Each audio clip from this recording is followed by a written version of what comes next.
اللہ الرحمن الرحیم اللہم صلی علی محمد وعلی آلہ وصحبہ وسلم۔ نبی اکرم صلی اللہ علیہ وسلم کا ارشاد ہے کہ سراسر ظلم ہے اور کفر ہے اور نفاق ہے اس شخص کا فعل جو اللہ کے منادی یعنی مؤذن کی آواز سنے اور نماز کو نہ جائے۔ استغفار۔ فائدہ: کتنی سخت وعید ڈانٹ ہے اور اس حدیث پاک میں کہ اس کی اس حرکت کو کافروں کا فعل اور منافقوں کی حرکت بتایا ہے کہ گویا مسلمان سے یہ بات ہو ہی نہیں سکتی۔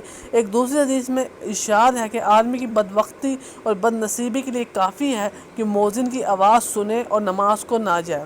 سلیمان بن ابی حسمہ رضی اللہ عنہ جلیل القدر لوگوں میں تھے، حضور صلی اللہ علیہ وسلم کے زمانے میں پیدا ہوئے، مگر حضور صلی اللہ علیہ وسلم سے روایت سننے کو نوبت کم عمری کی وجہ سے نہیں آئی۔ حضرت عمر رضی اللہ عنہ نے ان کو بازار کا کارکن بنا رکھا تھا۔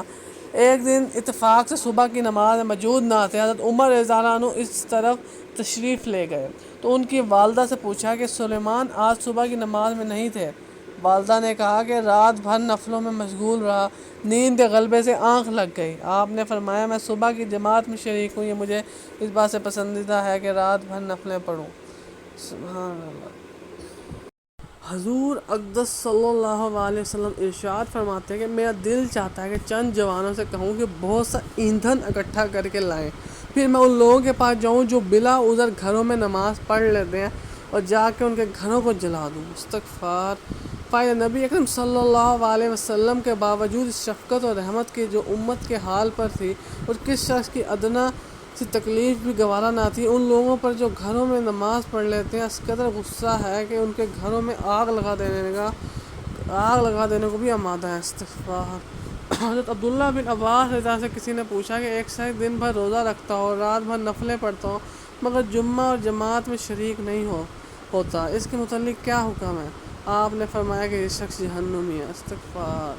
فائدہ: گویا ایک خاص زمانے تک سزا بھگتنے کے بعد جہنم سے نکل آئے کہ بہرحال مسلمان ہیں مگر نام معلوم کتنے عرصے تک پڑا رہنا پڑے گا۔ جاہل صوفیوں میں وظیفوں اور نفلوں کا تو زور ہوتا ہے مگر جماعت کی پرواہ نہیں ہوتی، اس کی وہ بزرگی سمجھتے ہیں کہ حالانکہ کمال بزرگی اللہ کے محبوب کی اتباع ہے۔ ایک حدیث میں ورد ہے کہ 3 شخصوں پر حق تعالیٰ شان لعنت بھیجتے ہیں: ایک اس شخص پر جس سے نمازی کسی معقول وجہ سے ناراض ہو اور وہ امامت کرے، دوسرا اس عورت پر جس کا خاوند اس سے ناراض ہو، تیسرا اس شخص سے جو اذان کی آواز سنے اور جماعت میں شریک نہ ہو۔ استغفار۔ بعد جماعت نماز نہ پڑھنے کے بارے میں کتنی وعیدیں آئی ہیں کہ ایک جگہ تو ارشاد ہے کتنا بڑا ظلم اور کفر ہے جو بندہ مؤذن کی آواز کو سن رہا ہے نماز کو نہیں جا رہا۔ دوسری حدیث میں آ رہا ہے کہ آپ صلی اللہ علیہ وسلم جو اپنی امت کے لیے پوری رات روئے، اللہ تعالیٰ انہیں بخش دے، میری امت کو معاف فرما دے، پھر بھی ان کو اتنا غصہ، کہتے ہیں کہ ایندھن اکٹھا کر کے لاؤ، ان کے گھروں کو جلا دو جو نماز نہیں پڑھتے۔